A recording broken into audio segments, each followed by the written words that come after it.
Rationality, reason, and logic versus emotions. And I want to start this video by asking you a question straight out and let me know in the comment section.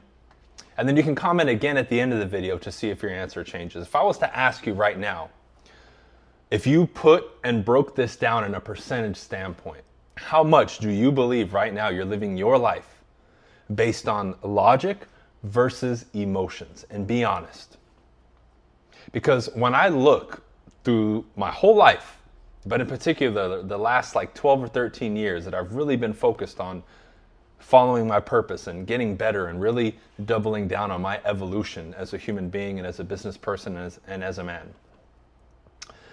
As that percentage has gone from more emotional and less logical to more logical and less emotional, every category and every area of my life has improved dramatically.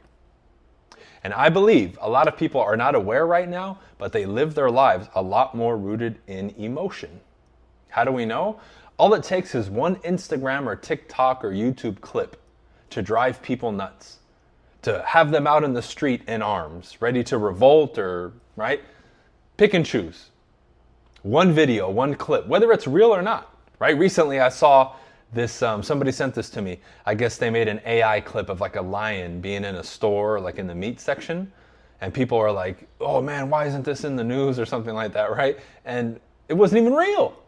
So that's all it took. One thing just, right? But people are living in emotions. They're reactionary because that's really the root of this as we break it down. When you live your life more in logic and reason and rationality, you are the cause point. You're operating from creation, taking action, and being in control. When we live on our emotions, we're being more reactionary. We're being the effect of the world, meaning we're responding to other people instead of being autonomous and running the show. You're supposed to be in control. How does this spill into every day? Well, think about a video that I did recently about sexual discipline.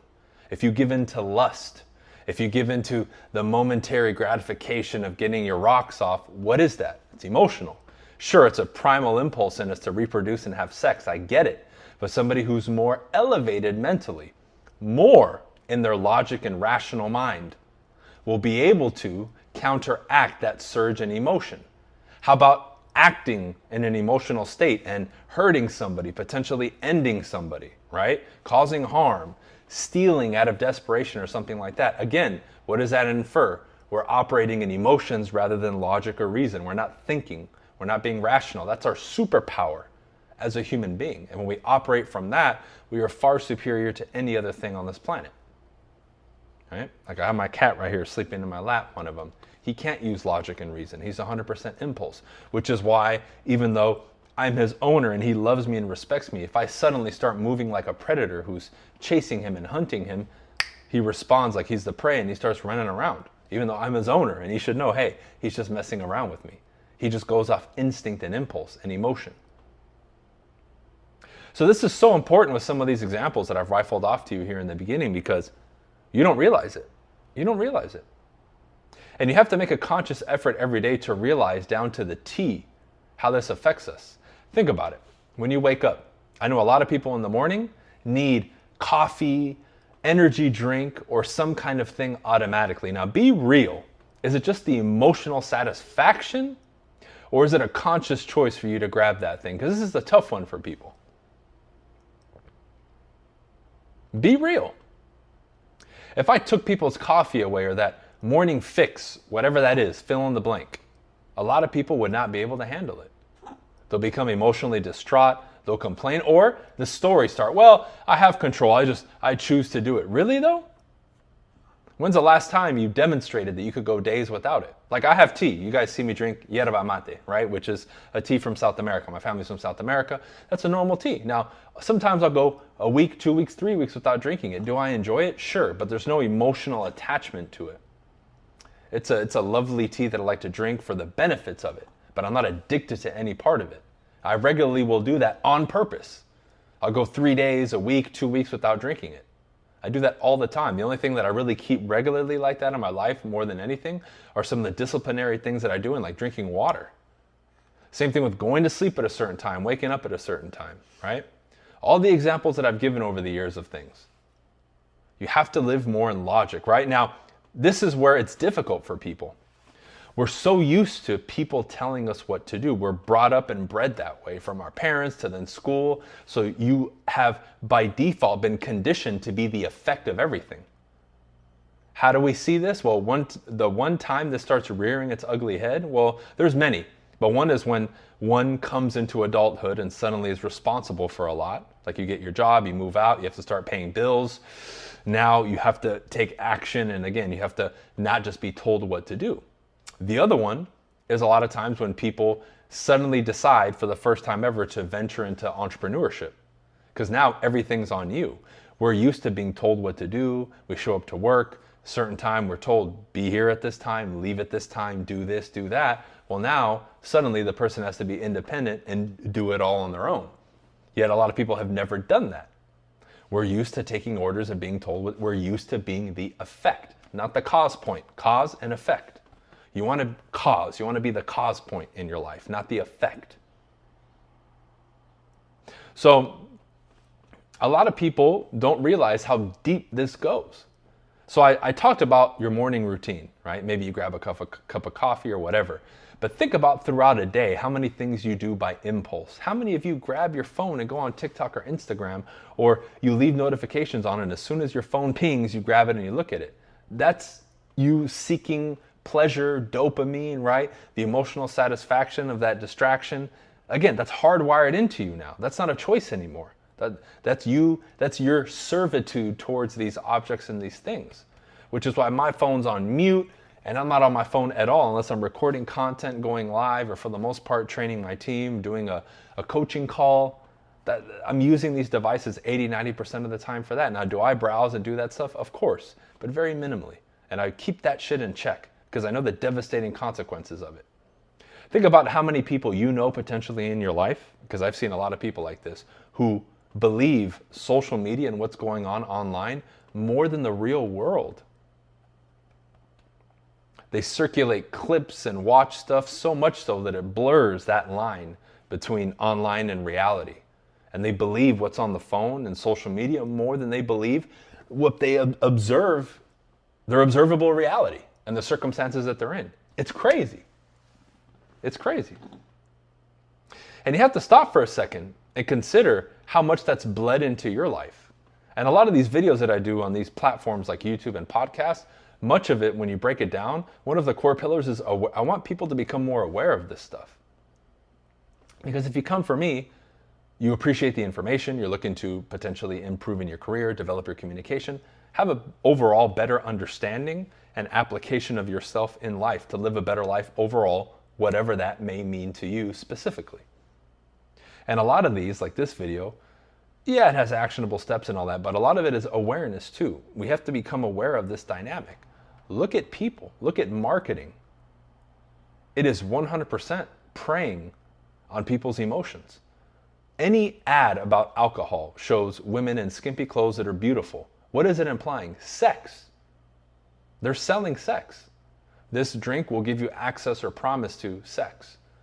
They're making an emotional connection between their brand and sexiness, beauty, reproduction. One of the core primal things we have as human beings, especially as a man.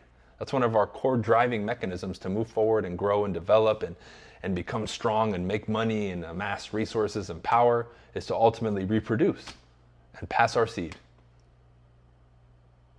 They're preying on that because they know the power that holds on most people. Now imagine if you could take that power and harness it and use it for your creation, which is what we're supposed to do, not waste it on all this nonsense. If we give into emotions, what do? We start watching porn, right? And wasting a lot of time and money on that stuff instead of focusing on what we want to do, our purpose, and the stamp, the legacy that we want to leave on this planet at the end of the day. Whether that's to pursue a particular career, have a family, have a bunch of kids, right? Whatever it is that you want to pursue, your true, genuine desires. Because again, if we're the effect and going off emotion, you're going to give into that sleazy type of marketing, all these IG and TikTok influencers that sell you fake lifestyles because they're appealing to your emotions. How many of these people have to get exposed over and like, look at all the people that hated on me. A lot of them have been caught up in legal battles. They've been exposed as being fakes, even though they called me a fake over the years. It is insane. But they're trying to appeal to people's emotions. So the more we're grounded in reality, the more you begin to question things, evaluate your own identity, values, and beliefs. Take a more objective viewpoint on life. You're not so reactionary and impulse driven.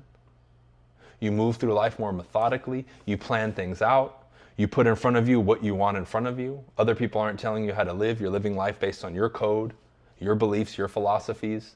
You're going after what you want. You're pursuing what you want, not what other people want. You shed yourself of that clutch that most people have to other people's opinions and criticisms. You're not trying to please other people. You're not being overly nice and cautious with the world. You're going out there and doing what you do, taking calculated risks, locking horns with life, which is what we're supposed to do, and progress and evolve and get better. But see, a rational person will do that. Why? Because in those moments, you're going to deal with emotion, like fear or hesitation of doing something new. Are we going to give in to the emotion? Well, I want to try that, Bryan, but it's scary. It's supposed to be scary. It's new. It's an emotional response that every human being has. When you take a journey into uncharted territory, something new, it's always scary and you're hesitant. If I drop you into a wilderness, a field, and I say, hey, there's nothing here, you don't have to worry about it. At night when it's pitch black, you're going to be afraid because you're not familiar with the environment. After you've been there for a week or 2 weeks and nothing's happened to you, you'll be fine. But we innately fear the unknown. So by understanding that with your logic, you can now face these situations, feel the emotion, acknowledge it. However, you still continue moving forward, knowing that it's just a wired response from your DNA and this flesh suit and your mind, your primitive reptilian mind. No different than when I bring somebody onto my team, a new coaching member who's, in the sales game. Oh man, I'm scared to make calls and go door to door. Everybody feels the fear. Are you going to acknowledge it and work past it, or are you going to give into it? Like a lower tier human being that's just a slave to their emotions. That's acceptable if you're a child, not if you're an adult. We acknowledge our emotions. We're supposed to understand them and master them, not be slaves to them. You see? But this isn't readily taught to people. They've been reading books, listening to videos to try to get access to some of this information. It's not cool or mainstream yet. So I really want you to take stock. Where are you at in this? And the whole thing is you want to increase and skew that balance towards 80, 90% logical, 10, 20% emotions, because emotions, again, regulated and understood, are a beautiful part of life. It's great to go on an experience and feel good emotionally. It's great to accomplish a goal and feel good emotionally. It's great to feel the frustration of doing something and then finally accomplishing it or making past that barrier obstacle that you had, and you get that gratification, right? You start feeling gratitude, you feel good, you have the elation and enthusiasm of the moment. All that stuff is great. Emotions are fantastic when regulated, understood, and dominated by the human being. When they're out of control, oh man, that's a chemical concoction that will destroy you. Because our emotional hardwiring has not caught up to this modern society. It's used to hunter-gatherer days and fighting for survival and all this stuff. Why else would you wanting to become an entrepreneur and then like picking up the phone and calling somebody, why else would that cripple you with emotion? Because even if getting rejected isn't cool, it's not like your survival's at stake. It's a random stranger rejecting you. But that's hardwired from way back in the day, where if we faced social rejection, we could be exiled if we did stuff wrong from our tribe. And then we wouldn't survive. We wouldn't be able to mate. We wouldn't be able to eat and do the basic stuff. Therefore, it was built into us, that mechanism, to protect us socially. But here in 2025, that's not relevant anymore. But our emotions are still ancient in that sense. You have to recognize that, though, understand it, and be able to acknowledge it in the moment and say, I'm feeling this fear, but I'm still going to act in spite of feeling the fear. That's how you dominate it. You don't get rid of the emotion. We're supposed to feel emotions for situations. That's hardwired into us as human beings for a reason. This is where your higher intelligence has to come in. But I really ask people to take stock of where they're at, because these types of videos and this information requires you to be 100% raw and real with yourself to move forward. Because if you're sitting here, oh no, I live mostly on logic, 80, 90%, and you don't, all you're doing is just denying yourself a beautiful future. You're not taking responsibility. You're not acknowledging the facts, because the first step to change and getting better is taking stock and identifying and accepting where you're at. What do they do when they send people to like Alcoholics Anonymous or anything to help them? The first step to improve is what? Admit where you are and admit that you have a problem. Plain and simple. This is where I'm at. I live more in my emotions than I do in logic. And for women, this is going to be more challenging because y'all just are naturally more inclined to be more emotional. We know this. It's okay, right? That's just the way you were created. It has its benefits and it has its drawbacks. Men were typically, not always, right, especially in today's world, but we're typically on average more logical than most women. More rooted in logic, I would say. So once you identify where you're at, well, you can start taking the steps to get better. How? Well, you start becoming aware of where you find yourself getting more emotional. Is it when dealing with the opposite sex? Is it with your career? Is it with your family? Is it in social situations? What is it? Because then we can start to prescribe that path and action steps that you need to get better. If right now you're crippled socially, you're so scared to talk to people and you're awkward when you communicate, you got to fix that and make it better. Because if you want to thrive internally but also externally, communication is how we navigate our way through the world. And if we, at that very basic level, fail to do that, now you don't have to be a grand master if you don't want to, but at least be able to navigate socially pretty well, comfortably. Let's leave it at that, comfortably. That should be the bare minimum, the standard for people. It's not okay to be that awkward and accept it. Now we've created all these extra diseases and words and terms that people, oh, I'm this, and people are happy to embrace that instead of doing something about it. And because so many people are running rampant saying this stuff, it's become normalized. It's sad. It's not normal to have crippling social anxiety and be scared to talk to people and not able to make contact. That's not a normal thing.